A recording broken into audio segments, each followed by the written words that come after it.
जो मुलाकात हुई है देखें कल एक कोर कमांडर कॉन्फ्रेंस हुई, वो आपने देखा इलामिया बड़ा तगड़ा आया था। उस इलामिया ने बहुत से सवालात को जो है वो जो जन्म ले रहे थे उनको किल कर दिया था। उस कोर कमांडर कॉन्फ्रेंस के बाद और शहबाज शरीफ साहब के हलफ उठाने के दूसरे दिन आर्मी चीफ की उनसे मुलाकात हुई है शहबाज शरीफ साहब से। इसको आप कैसे देखते हैं? यार देखें, मुलाकात तो बड़ी रूटीन की होती है। हर नए आने वाले वज़ीर-ए-आज़म को जो है वो आर्मी चीफ जाकर मिलता है। इससे पहले हम वो बाजवा साहब की जफ्फियाँ जो गाड़ी के उतरते वक्त गैराज में साथ वाले मुलाजमों को डाल ली थी, आपको याद होगी? हाँ जी बिल्कुल। वो जफ्फी याद है आपको? हाँ जी, हाँ जी। उन्हें उतरते वक्त मुलाजम ने जफ्फियाँ पाल दी। मतलब कि ये तो एक ऐसी हारमोनी थी एक ऐसी जी बिल्कुल जी है। उसके बाद जो इमरान खान साहब को सलूट बजा वो भी हमने देख लिया है। हाँ जी। वही चीफ ऑफ आर्मी स्टाफ थे। फिर वही चीफ ऑफ आर्मी स्टाफ जो है, मेरा ख्याल ये बाजवा साहब वाहिद चीफ ऑफ आर्मी स्टाफ में जिन्होंने 3 वज़ीर भुगताए हैं। मैं गलत तो नहीं कह रहा? हाँ, तीनों को सलूट मारे और आगे से नहीं, अगली बार नहीं करनी, अगली बार नहीं करनी।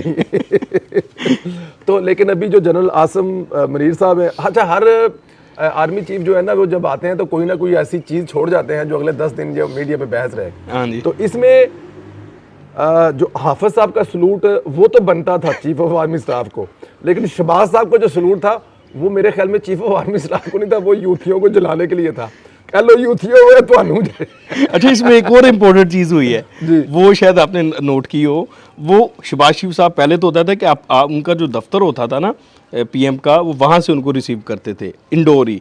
इस दफ़ा शहबाज शरीफ साहब उनको पोर्च में लेने के लिए आए हैं, जहाँ पे गाड़ी पोर्च में खड़ी। शहबाज शरीफ साहब का बनता भी है जो प्यार और मोहब्बत हाफिज साहब के साथ उनका जी बन जी गया जी। है। लेकिन मैं फिर यही कहूँगा, यहाँ पर कुछ ना कुछ तो देना है ना। वो भी एक बड़ी मजे की ट्वीट पूछेगी थी, जब पूरे पंजाब के खत्म हो जाएंगे ना काम, मसाइल हल हो जाएंगे, तो फिर यूथिया कहेंगे अल्लाह सारा कुछ पंजाब वास्ते कीता, पूरा पाकिस्तान ते मरियम कीता ही कुछ नहीं।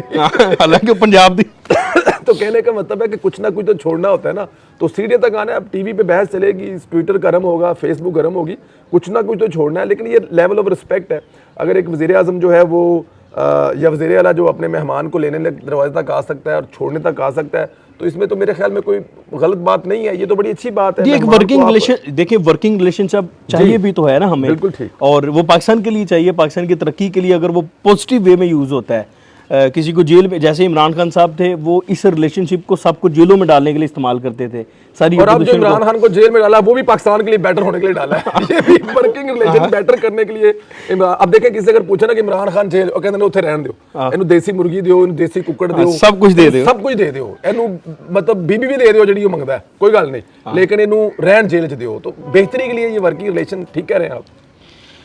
चलें आगे, एक और ख़बर है, वो मखसूस नशिस्तों के हवाले से है। आप एक तो आप हमें ये बताइएगा कि इस वक्त पाकिस्तान मुस्लिम लीग नून की वो हुकूमती इत्तेहाद का नंबर गेम क्या बन चुका है, जो मखसूस नशिस्तें मज़ीद अलॉट हुई हैं। और पेशावर हाई कोर्ट ने रोक दिया है जो नए मज़ीद, जो अभी जो इलेक्शन कमीशन का फ़ैसला आया, जो सुन्नी इत्तेहाद कौंसिल को कहा गया कि आप चूँकि पार्लियामानी जमात नहीं है तो आपको मखसूस नशिस्तें मज़ीद नहीं दी जा सकती, तो बाकी जमातों में बांट दी गई। तो उसके ऊपर पेशावर हाई कोर्ट में PTI गई और उन्होंने फौरी तौर पर रोक दिया। जो नए जो लोग हैं जिनको नई नशिस्तें जो अलॉट हुई हैं वो हलफ नहीं उठा सकते। तो ये क्या फ़ैसला है? ये क्या उनकी सवाबदीद है कि वफाक में और फिर कौमी असम्बली के मामलात में इस तरह से टांग उड़ा? देखें, ये ना कुछ लोगों को ना हर जगह पे ना वो शेर अफजल मरवत जो है ना, उसको हर जगह पे चपेड़े खाने का शौक है। वो जब तक इसे गालियाँ खा नहीं लेता, छितर खा नहीं लेता, चपेड़े। देखें, उसको डॉक्टर अफनार ने इतना मारा कि मार खाते खाते हमारे उन्होंने वो अख्तियार वली हमारे भाई ने ट्वीट किया, इतना मारा कि वो MNA बन गया। तो ये जो पेशावर हाई कोर्ट है ना, इसको भी अपनी छितरौल करो, मतलब लफ्ज़ मुनासिब नहीं होगा, लेकिन हर मामले में ये पंगा लेती है और फिर पीछे हट जाती है। इससे पहले भी 2-4 मामलात में ये कुछ इस किस्म के काम कर चुकी है। ये वफाक का मामला है। वफाक पर अगर हुआ है, देखिए होता ये था कि छोटी अदालत में या छोटे महकमे में फैसला होता था तो ऊपर वाले नोटिस लेते थे। ये एक अजीब इत्तेफाक, ये एक अजीब वतीरा बना लिया है पेशावर हाई कोर्ट ने कि वो वफाक का या सुप्रीम कोर्ट का किया हुआ फैसला उड़ा के रख के अपना फैसला जारी कर देते हैं। इस वक्त PMLN और दूसरी इत्तेहादी जमातों को जो सीटें अलाट हुई हैं वो इलेक्शन कमीशन की तरफ से हुई हैं, और वो फैसला है सुप्रीम कोर्ट में जाएगा। सुप्रीम कोर्ट उस पर कुछ करेगी तो नज़र आएगा, देखेंगे। लेकिन फ़िलहाल उनका ये फैसला है, ये मुझे और आपको मानना पड़ेगा। यही आइन में लिखा हुआ है, आइन से हटकर बाहर जाकर तो कोई ऐसा काम हुआ नहीं। अब अगर पाकिस्तान तहरीक इंसाफ इलेक्शन में आज़ाद लड़कर आई है और जिनसे इत्तेहाद हुआ है, मुझे तो उस बंदे का पता नहीं लग रहा जिस बंदे ने इमरान खान साहब, मेरी उस दिन आपसे बहस भी हो रही थी, तो मैं आपसे ये तो समझा रहा था कि ये इससे करवाने वाले कौन है, और आप कह रहे थे कि वो किसी को सुनता नहीं है, लेकिन किसी सुनने का रिजल्ट और किसी ना सुनने का रिजल्ट ये है कि उनको अगर एक भी वो जमात अपनी इंतहाबी निशान पे इलेक्शन लड़के वो आए होते तो उनका हक था, बिल्कुल, लेकिन क्योंकि सुन्नी इत्तेहाद का जो अपना सरबराह है वो भी आज़ाद लड़ के आया है, तो उस सिचुएशन में जो फैसला वही बनता था। इस वक्त जो इत्तेहाद आपने बात की ना, इसकी जो टोटल नंबर गेम जो है वो कौमी असम्बली में नंबर गेम जो है 2/3 से ऊपर चली गई है इत्तेहादी जमातों की मिलकर। अब मैं आपको यहाँ पे मज़े की बात एक और बताऊँ जो बड़ी मज़े की है, जो बड़ी हो सकता है हमारे इत्तेहादियों को चुभे भी, लेकिन ढंग निकाल दिया गया पाकिस्तान पीपल्स पार्टी का। आप पूछेंगे वो कैसे? ढंग इसलिए इस तरह निकाला गया पीपल्स पार्टी का, ये जो आप ब्लैकमेलिंग होने वाली सूरत हाल बननी थी ना अगले 5 साल, और जो ये इत्तेहाद करवाने वाले हैं, आप खुले लफ्ज़ों में कह लेते हैं, या फिर जो भी लोग थे उनके सर पे दर्द था, जय कहता जो कहता। इस वक्त अगर पाकिस्तान पीपल्स पार्टी इस इत्तेहाद से, हुकूमती इत्तेहाद से निकलती भी है, तो जो दूसरे हुकूमती इत्तेहाद में हैं, जो वो MKM वाले हैं, काफ लीग है या दूसरी जितनी भी जमातें हैं, उनके साथ मिलकर पाकिस्तान मुस्लिम लीग नून की सादा अक्सरियत मौजूद है।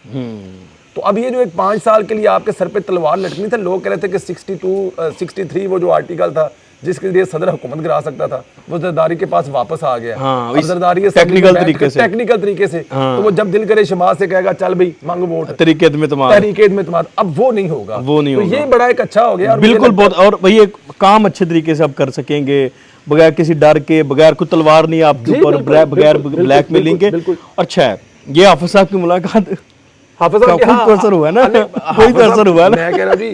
और मेरे बात एक बात जरा और बताऊं, ये यूथियों की ये बात बड़ी चुभनी है, ये जो तस्वीर लगाकर ट्वीट की है ना थोड़ी देर पहले कि शहबाज साहब का और हाफिज साहब का टेन्योर इकट्ठा ही खत्म होगा, इस पे आप खुद सोच ले हमने क्या कहा है, या इस पे मैं क्या कह रहा हूँ, या इस पे हमारी क्या राय है।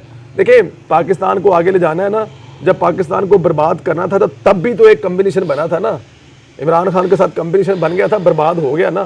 तो अब अगर पाकिस्तान को बचाने के लिए, पाकिस्तान को आगे ले जाने के लिए कम्बिनेशन बन गया, तो इसमें क्या हर्ज है? चलने दे हाफिज साहब को, जब तक चलता है चलने दे, अल्लाह खैर करेगा इंशाल्लाह, अल्लाह पाक मेहरबानी करेगा। जो पार्टनरशिप पाकिस्तान के हक में है वो दूसरी तो चले ना। आजम स्वाति साहब के एक भाई हैं लाइक खान साहब, तोड़गर से वो इलेक्शन लड़ते हैं। उससे पहले तो वो बताइए कि वो लाइक खान साहब की हिस्ट्री क्या है, बैकग्राउंड क्या है, वो कौन थे? आजकल तो पाकिस्तान तहरीक इंसाफ का हिस्सा है, लेकिन उससे पहले कोई और उनका मामला सामला था। बंदा 2 नंबर हो गए थे, तहरीक इंसाफ ना कोई तलक ना हो नहीं सकता है। ये जो लाइक साहब हैं जी, ये आजम खान स्वाति साहब के भाई हैं जी, और भले वक्तों में ये इमरान खान साहब को इतनी लंबी लंबी गालियां दिया करते थे। सुना दें जी, वो उसके अंदर सुना दीजिएगा, ज़्यादा बेहतर हो जाएगा। दोस्तों को ना वो ज़रा वीडियो के साथ सुनाइएगा ताकि वो शक्ल भी देख लेंगे। आपको ये अली साहब जी इसके अंदर सुना देंगे, ज़्यादा बेहतर हो जाएगा, रोक कर यहाँ पर ना। अच्छा ये गालियाँ जो है ना, ये इमरान खान साहब को निकालते रहे करते, लंबे मुंह वाला इमरान खान पर लानते भेजा करते थे, ठीक है जी। और उसके बाद ये जनाब इनका जो एक काम है, जो एक कारोबार है, वो है लकड़ियों का, टिम्बर मार्केट का ये माफिया है, टिम्बर माफिया है जी। वहाँ पर इनको कोई हिला नहीं सकता, झुला नहीं सकता। इनकी ना इनके सामने कोई महकमा जंगलात की कोई हैसियत है, ना इनके सामने किसी और महकमे की हैसियत है। ये यही कुछ करने कराने वाले हैं। अच्छा, इसके नंबर 2 जो नॉन कस्टम पेड गाड़ियाँ होती हैं, उनका भी इनका कारोबार है। मतलब हर 2 नंबरी कारोबार में ये टॉप पर है। और इमरान खान को ये गालियाँ निकाला करते थे कि लंबे मुंह वाला, मैं इमरान खान पर लानत भेजता हूँ, और पूरे का पूरा जलसा बाजमात इनके पीछे लगकर इमरान खान पर लानत भेजता था। असल खबर ये नहीं है, असल खबर ये है कि ये अब पाकिस्तान तहरीक इंसाफ में है, और इस वक्त ये जो कैबिनेट है KPK में, उसमें वज़ीर की हैसियत से हलफ उठा रहे हैं। अब आप देखें, मज़े की बात है कि इमरान खान पर लानते डालने वाला, हर तरह से, हर तरीके से 2 नंबर काम कारोबार धंधा करने वाला, रियासत मदीना की वो जो एक मिनी रियासत मदीना बनने जा रही है, जिस मिनी रियासत मदीना के इस वक्त जो है वो लफ्ज़ मैं चेयरमैन ही यूज़ कर लेते हैं, वज़ीर-ए-आला कर लेते हैं। अब मैं दूसरा लफ्ज़ इस्तेमाल करूँगा तो मुनासिब नहीं है कि वहाँ पर जो मिनी रियासत मदीना है उसके ये वज़ीर होंगे, और उसमें इमरान खान पर लानते डालने वालों, जो उस वक्त इमरान खान के जो साथी इनको गालियाँ निकालते थे, वो इनके साथ बैठेंगे, एक कैबिनेट में बैठेंगे, और ये इस दफ़ा मिलजुल कर KPK को लूटेंगे। KPK की खिदमत नहीं करनी, पंजाब में तो मरीम खिदमत कर रही है ना, KPK में खिदमत नहीं करनी। केपीके का जो 9 अरब का कर्जा पाकिस्तान बनने से लेकर अब तक जो डबल किया, जो ज़्यादा किया, 900 अरब चढ़ाया, अब इन सब ने मिलकर मेहनत करनी है और इन सब ने मिलकर लूटना है, कमाना है, क्योंकि इनका मकसद इसके सिवा कुछ भी नहीं है। तो लायक खान साहब जो हैं वो अपनी असल जगह पे आ गए हैं, भटके हुए थे, जहाँ पे उनकी जगह थी वो वहाँ पर पहुँच गए और अब इंशाल्लाह ये मिलकर लूटेंगे, मिलकर खाएंगे। सर ये हिस्ट्री है टोटल लायक खान साहब। आप ये कहना चाह रहे हैं कि जिसने इमरान खान को जितनी बड़ी बड़ी गालियाँ निकाली हैं, इमरान ने उसी को नवाजा है, चाहे वो शेख रशीद है, चाहे वो लायक खान है, चाहे वो फवाद चौधरी है, चाहे अचकज़ई है, चाहे सही, वो सारे इमरान खान के लाडले हैं। तो इमरान को जो गिरबान पकड़ता है या गालियाँ निकालता है, वो इमरान खान का जो है वो हॉट फेवरेट बन जाता है। बहरहाल केपीके से ही एक और मसला था, एक और ख़बर थी कि शानदाना गुलजार, उन्होंने एक out of the blue Maryam Nawaz के ऊपर जो है वो अटैक किया, इल्ज़ाम लगा दिया कि मरीम नवाज़ ने ज़िले शाह को मरवाया। उसने कहा जी हमारे पास एक ऑडियो है, उस ऑडियो में मरीम नवाज़ साहिबा ये कह रही हैं कि ज़िले शाह को टक्कर मारो, गाड़ी से फेंको, उसको मार दो, मतलब इस तरह की उसने बड़े मलिशियस किस्म का इल्ज़ाम जो है वो मरीम नवाज़ साहिबा पर बगैर किसी सबूत के लगा दिया। तो इस तरह की चीज़ इंस्टिगेट करना, अपने वर्करों में नफ़रत फैलाना, इस तरह की बातें करके, ये आप क्या ये मुनासिब है और क्या मुस्लिम लीग नून को इसको ऐसी जाने देना चाहिए? अच्छा, जो पहला हिस्सा ना सवाल का क्या ये मुनासिब है, तो फिर वही बात है कि पाकिस्तान तहरीक इंसाफ के लिए कुछ भी मुनासिब नहीं है। उनके लिए हर चीज़ वो मुनासिब है जो उनके हक़ में जाती है, जो यूथियों को बेवकूफ़ बनाती है, जो प्रोपेगेंडा फैलाकर वो हमदर्दियाँ हासिल कर सकते हैं, ये उनके लिए सब मुनासिब है। यही उनका तरीक़ाकार है, यही कुछ वो करते हैं। देखें उनके बहुत सारे जो देखें उनका जो एक साथी इमरान रियाज है, वो अगले दिनों आने वाले दिनों में आपको सियासतदान नजर आएगा। एन मुमकिन है, उस पर आगे जाके बात करते हैं, लेकिन प्रोपोगंडा उनका जो वो टोटल जो है वो सारा कुछ उन्होंने करना है। और वो जो प्रोपोगंडा है उसका एक हिस्सा करते हुए वो बीबी जो है ये बात करते करते जा रही है, लेकिन उसको शायद अंदाज़ा नहीं था कि जब ये बात कर रही है तो इससे लोग पूछेंगे बीबी वो ऑडियो कहाँ सुनी है, वो ऑडियो कहाँ है आपके पास, वो किधर चली गई। तो अब होना ये चाहिए कि इस प्रोपोगंडा का तोड़ करने के लिए इस औरत को अदालत में लेके जाना चाहिए, इसके ख़िलाफ़ FIA मुकदमा होना चाहिए, इसके ख़िलाफ़ बाकायदा तौर पे पुलिस में कंप्लेन होनी चाहिए और इससे तमाम बातों के जवाब लेने चाहिए। ऐसा ना हो कि ये इस तरह कल कोई उठेगी मरीम नवाज़ पर कोई और इल्ज़ाम लगा दे। अगर कोई ऑडियो है जो इसने सुनी है जिसमें इतनी बेहुदा बातें की जा रही हैं कि गाड़ी को 3 दफ़ा से ऊपर गुजारो और इसको मार दो और उसके मारने के बाद ये कर दो वो कर दो, ये चीज़ें सारी की सारी उल्टी हो रही हैं। ये वो गुफ्तगू अगर आप कहीं हमारे नाजरीन को ये सुना सकें जिसमें वो जो गाड़ी का ड्राइवर था जी, उसकी गुफ्तगू सुनाएं कि वो जब वो लाश लेकर गए थे उस वक्त यास्मीन राशिद साहबा के पास ज़मान पार्क गए तो उन्होंने क्या कहा था, तहरीक को लाश देने के लिए शुक्रिया। तो देखें नून लीग की ये कोताही कह लें, नून लीग का अच्छापन कह लें, कुछ भी कह लें, ये चीज़ों को इग्नोर करते हैं, इग्नोर कर देते हैं। अगर ये चीज़ों को इग्नोर उस वक्त ये ना करते तो ये आज इनके खिलाफ तो इनके पास तो बना बनाया मुकदमा है ना कि बीबी ये आपका बंदा है, ये जिसने ड्राइवर है वो खुद कह रहा है और उस वक्त का सारा कुछ रिकॉर्ड पे मौजूद है कि ये आप लोगों ने मरवाया या नहीं मरवाया, लेकिन आप लोगों ने उसको इस्तेमाल किया। वो भी जुर्म है, और वो जुर्म भी ऐसे है कि एक बच्चा जो दीवानों की तरह, पागलों की तरह आपके घर के बाहर खड़ा होकर नारे लगाता रहा, उसके मरने के बाद आपने उसको बाकायदा तौर पर इस्तेमाल किया, गिद्ध बन गए और आपने उसको पुलिस और उसके खाते में डाल के इस्तेमाल, तो रियासत के खिलाफ तो शानदाना गुलजार साहिबा जो है, मेरा ख्याल इसका जवाब उनको देना चाहिए और नून लीग को लेना चाहिए और कम से कम इस मुल्क के कुछ अदारों को सोच लेना चाहिए कि यार ये 9 मई वाले लोग हैं। बल्कि शानदाना की वो अब वीडियो भी लोगों को सुनाए जिसमें वो फरमा रही हैं कि इमरान खान वाहिद बंदा है जो रियासत के लिए खड़ा है, बाहर निकलो वरना ये तुम्हारी बेटियों और बहनों को उठा कर लेके जाएंगे। कौन उठा कर लेके जाएंगे? हमारे अदारे के मुलाजमीन जो हैं उनके बारे में वो फरमा रही हैं कि वो उठा के ले जाएंगे। किनको? बहनों और बेटियों को। यहाँ पे वो बांग्लादेश को तमाम इसी बेहुदा गुफ्तगू है और एंड में ये भी कह रही है कि अगर इमरान खान नहीं है तो कुछ भी नहीं है, इमरान खान नहीं है तो रियासत भी नहीं है। तो ऐसे लोगों को अगर उस दिन पकड़कर जेल में डाला जाता, सजा दी जाती, तो आज ये चीज़ें ना करते। तो तब अगर नहीं हुआ तो अब मेरे ख्याल में इनके खिलाफ जरूर कार्रवाई होनी चाहिए। मैं भी इसमें थोड़ी सी इनपुट देना चाहता हूँ अपनी कि आपने जहाँ तक बात की ना, ये जो कार्रवाई है ना, ये अगर शुरू इनिशिएट कर भी दे मुस्लिम लीग नून तो उसमें तखीर होगी। क्योंकि हमारा जो डेफेमेशन का लॉ है ना और डिसइंफॉर्मेशन मिस इन्फॉर्मेशन का लॉ है वो उसमें बड़ी कमियां कुताहियाँ हैं। जज साहब लेते हैं फैसला, साल बाद अगली तारीख रख देते हैं, 6 महीने बाद अगली तारीख रख देते हैं, अगला बंदा कहता है बस कुछ भी नहीं होना, कुछ भी नहीं हुआ। मैं ये समझता हूँ अब दो सूबे, एक सूबे में आपकी गवर्नमेंट है, वफाक में अच्छी खासी अक्सरियत के साथ आपकी गवर्नमेंट है, तो इनको जो डेफेमेशन का लॉ है ना चोई साहब, उसको मजबूत करना चाहिए ऐसे कि डेफेमेशन के लॉ में ये चीज़ डाल दें कि जब भी कोई डेफेमेशन, एक तो उसके बाकायदा स्टैंडर्ड्स होने चाहिए कि डेफेमेशन सू फाइल हो कब, वो स्टैंडर्ड्स पूरे हों तब फाइल होना चाहिए।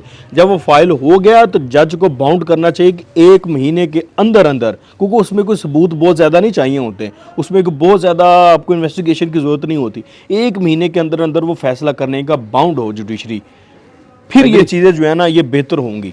ये होना चाहिए ना। फिर किसी भी सहाफ़ी को आप उठा ले, पहली बात है कि वो सहाफ़ी ना हो, मेरी तरह का यूट्यूबर हो, उसको आप उठा ले और उसको उठाने के बाद वो डायरेक्ट जो है वो चीफ जस्टिस पे ये कहता है कि थैंक यू वेरी मच। इसमें चीफ जस्टिस का क्या रोल है आपको पकड़े जाने? एफआईआर में चीफ जस्टिस का नाम नहीं है, एफआईआर में चीफ जस्टिस का नाम नहीं है। और प्लस दूसरी बात यह है कि आपसे जो सवालों के जवाब मांगे जा रहे हैं वो दें। आपने जो आधारों पे इल्जाम लगाए हैं वो दें। आपने जो खबरें दी हैं, मतलब ये कोई तरीकाकार है कि आप कह जी डोनाल्ड ट्रंप जो, अब मैं एक खबर दे दूं, कल रात को इमरान खान की जेल में डोनाल्ड ट्रंप से मुलाकात हुई है और वो खबर वायरल हो जाए, उसका 2 मिलियन यूट्यूब पर सब आ जाए आपको देखने के लिए, 5 लाख उसका सब्सक्राइबर मिल जाए, 50 लाख रुपया यूट्यूब से इनकम आ जाए, और जब मुझसे अदारे पूछें आगे भाई ये मुल्क की सलामती है, डोनाल्ड ट्रंप कहाँ से आया, किस जहाज में उतरा, किस एयरपोर्ट पे उतरा, किस गाड़ी पे गया, इमरान खान से कितने दिन मुलाकात, जेल के दरवाजे कितने बजे खुले, कैमरों